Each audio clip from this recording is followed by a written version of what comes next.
It's been over a month since Buzz beat Nakamura in Japan, and I won our bet. Now Buzz beats John Cena at SummerSlam in a submission match, just like I said he would, and you still won't say it. Okay, fine. Come on. Man, you're... Okay, fine. Man, you're annoying. Yeah, come on. You're a wrestling genius. There, you happy? Say it with my full name. Pete Clark is a wrestling genius. Yes! Thank you. Now, can we actually talk about what happened with Buzz after the SummerSlam match? That's what people want to hear. Yes, since I am officially a wrestling genius, now we can move on. So let's talk about the huge announcement that was made. Buzz has been traded to Monday Night Raw. This sort of thing is unheard of. He was just reaching the top of SmackDown with his win over Cena, and then boom, he's gone. That has certainly turned the world of WWE upside down. I mean, think about the potential matchups for Buzz that we're going to get on Raw. Samoa Joe, Bray Wyatt, Elias, The Miz, Braun Strowman, just to name a few. I'm really excited. Slow down, wrestling genius. Buzz could very easily lose to every one of those superstars you just named, because I think this move to Raw might be putting too much pressure on him. Come on. It's a lot to handle for someone who's still relatively new to WWE. Plus, if Buzz thought Triple H was getting involved in this business on SmackDown, it's going to be 10 times worse on Raw, where GM Kurt has to answer to Triple H's wife, Stephanie McMahon. Well, you heard it here first. Buzz's career is headed for a downward spiral, and he's never gonna win another match. That's not what I said. I just stated my opinion that's backed up by my experience as a WWE superstar. That's something a wrestling genius would have no clue about. Oh, yeah, well, I strongly disagree. I think Buzz is going to be just fine. He's handled everything that's been thrown at him so far, and I see no reason that will change. You know I'm gonna have them beep that line I said about you being a wrestling genius when this airs, right? What? You wouldn't dare. We'll see. Man.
There he is, Raw's newest superstar. I was impressed with what you were able to accomplish on SmackDown in such a short amount of time. Kind of reminds me of, well, me. Thanks, Kurt. I hope there are no hard feelings that I didn't initially sign with you. None whatsoever. We're just lucky to have you here on Raw now. So what's your plan tonight? Going to sit back and get a feel for things? I didn't get here by sitting back and waiting for something to happen. No, I guess not. You'll be seeing me out there sooner than you think, and in a very big way.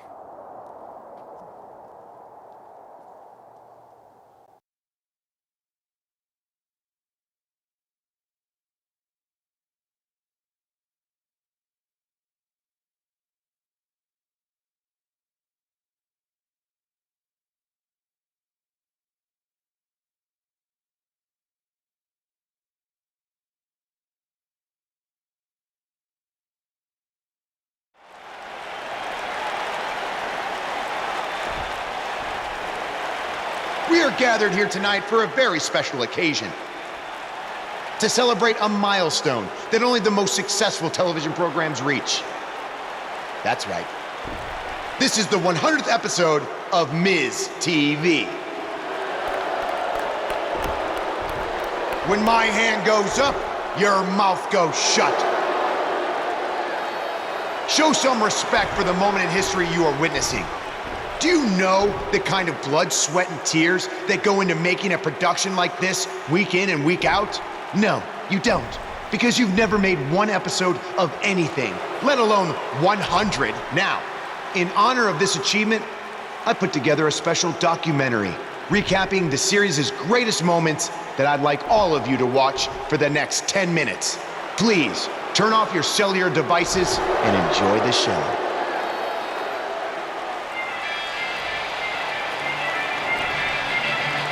Apparently, this is what Buzz meant when he talked about making a big debut on Raw. This is unbelievably disrespectful to the Intercontinental Champion.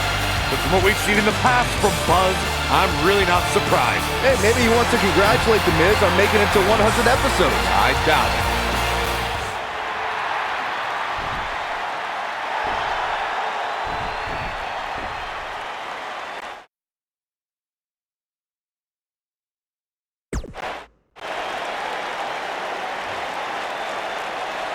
What the hell do you think you're doing interrupting my 100th episode celebration?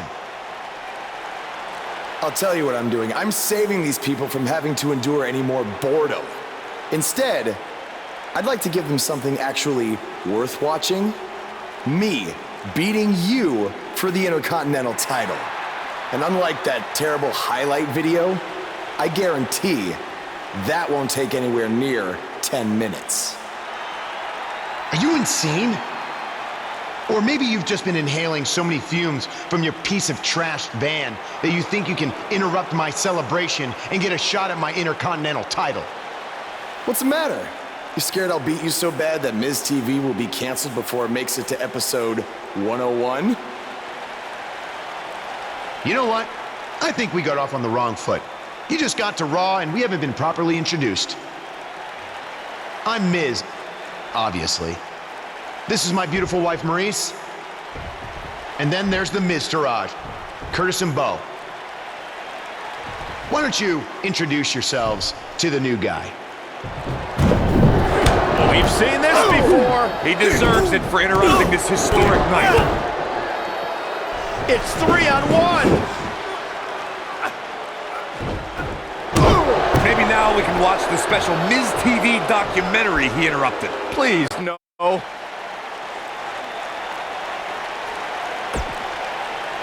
Ladies Welcome and to gentlemen, another edition of TV's Elias. longest-running weekly episodic television program, Monday Night Raw. Hello, I am Elias. I've got one question for everyone here tonight. Who wants to walk with Elias? Now, last week we had a newcomer arrive on the scene and challenge The Miz. He quickly learned that in WWE, if you mess with the bull, you get the horns. And when I say WWE, I am referring to the WWE that stands for Walk with Elias. We got a new guy here named Buzz, who got beat down by The Miz. If you ask me, it's only a matter of time before he's out of the biz. He drives around in an old crappy van like a homeless man. He reminds Elias a lot of all you dirt poor fans.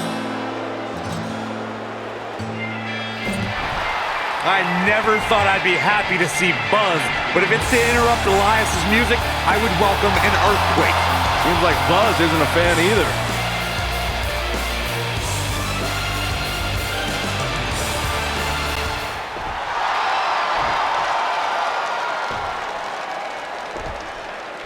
Okay, I think I speak for everyone here when I say we've heard just about enough.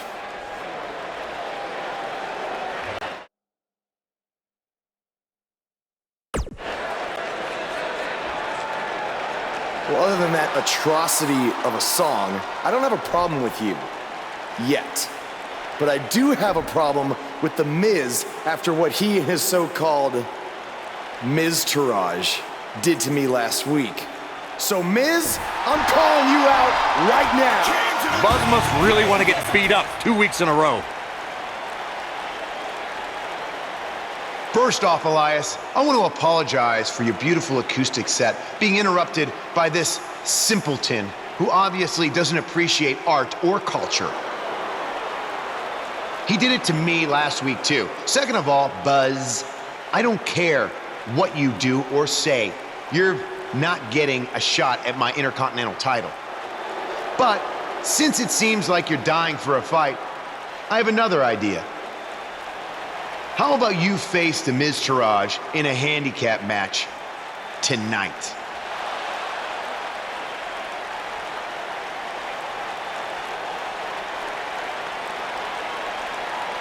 You know what? Sounds good. In fact, why not add Elias to their team too? Then I can beat all three of them and show the WWE Universe what a fighting champion is supposed to look like. You are dumber than you look. I second that.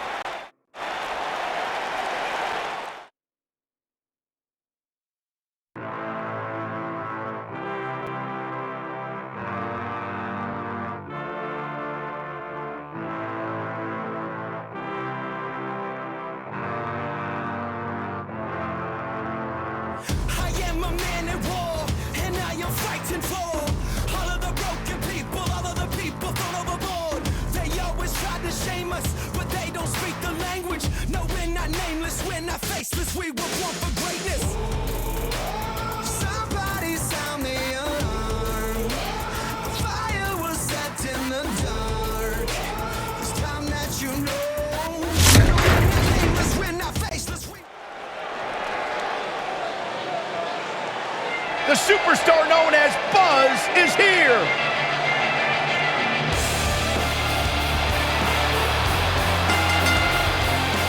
Making his way to the ring from San Antonio, Texas, weighing in at 256 pounds, Nick Parker. There's been a lot of coverage on Buzz's falling out with Baron Blade, but less is known about Buzz's other mentor, his father. I do know, however, that Buzz has an old saved voicemail from him that he uses as motivation before his matches. Saxton, you've been snooping through people's phones again? No, Buzz told me about it, I swear.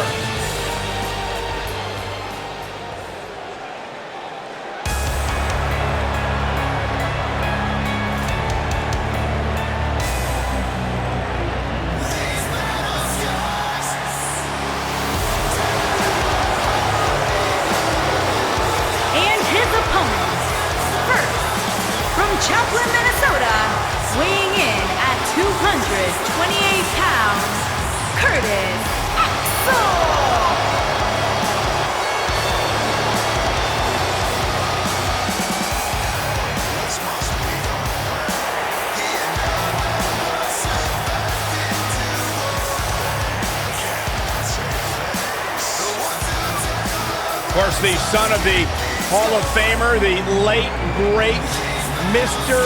Perfect.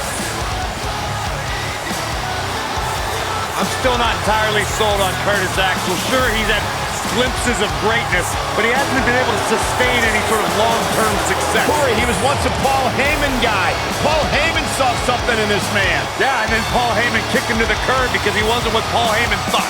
You got to remember, your WWE career is not a sprint, it's a marathon. And Curtis Axel has been able to run that marathon.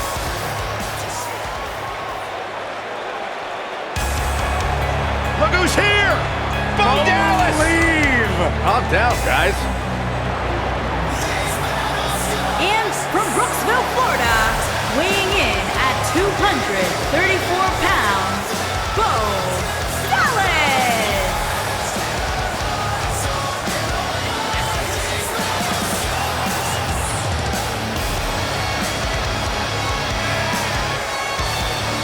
The Miztourage did help boost the credibility of Bo Dallas, but now he's part of the B team, which means he's the best. About time you admitted something logical, Byron. Third generation superstar. Great success throughout his career, and there's only more to come for Bo Dallas.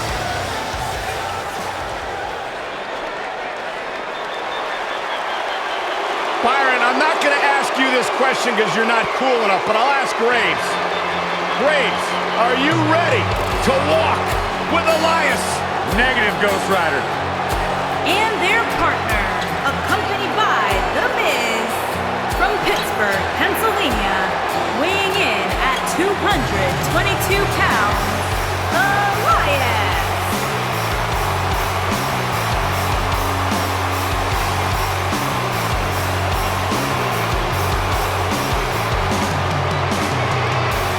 It's nice to see Elias isn't wearing his grandmother's kimono tonight. You know what WWE stands for, right? Oh, go ahead. We want earplugs. Walk with Elias.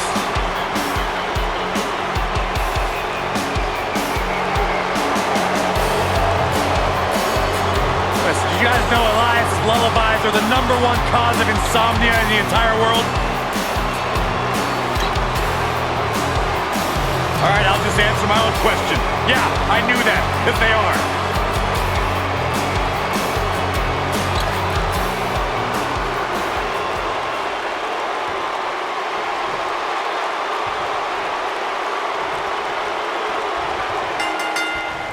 My colleagues may have harsh opinions about Elias's musical talents, but I see Elias as a man who's just born to run all over WWE. Guys, unless there's some sort of minor miracle that takes place here, we're about to witness a complete massacre. Throughout his time in WWE, Elias has demonstrated an ability to defeat up-and-comers and veterans alike, sometimes with a sixth string on their back. Look, there's no doubting Elias' ability inside the ring. I just wish he'd take up something like making model airplanes instead of live musical performances, if those qualify as such. There are certain superstars who are synonymous with handicap matches. Of course, there's Andre the Giant, and more recently, Braun Strowman. But I don't think I've ever seen anybody in more handicap matches than Big Show, guys.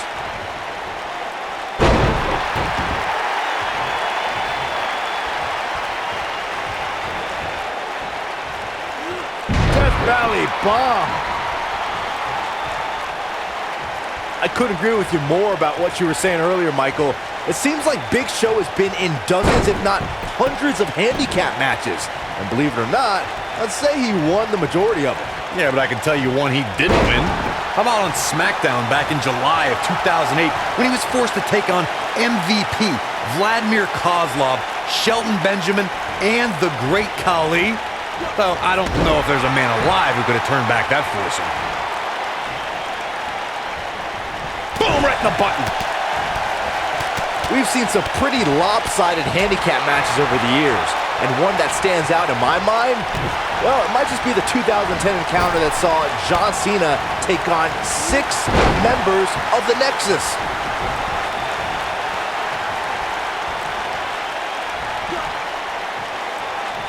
This might be it. Oh my.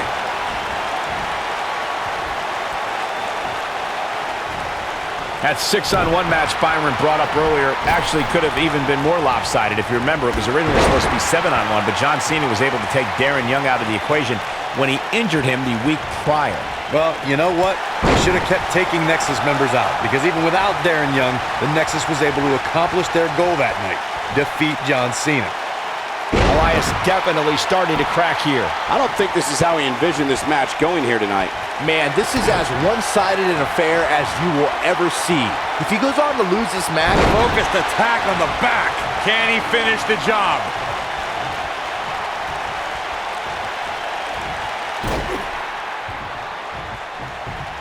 This thing is getting more chaotic by the moment.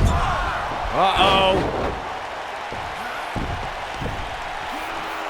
The Miz gives Elias his guitar. Buzz gains control of it. And he nails him with the guitar. That'll do it.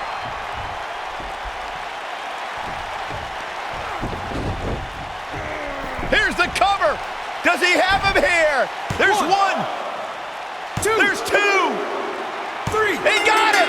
What an incredible victory.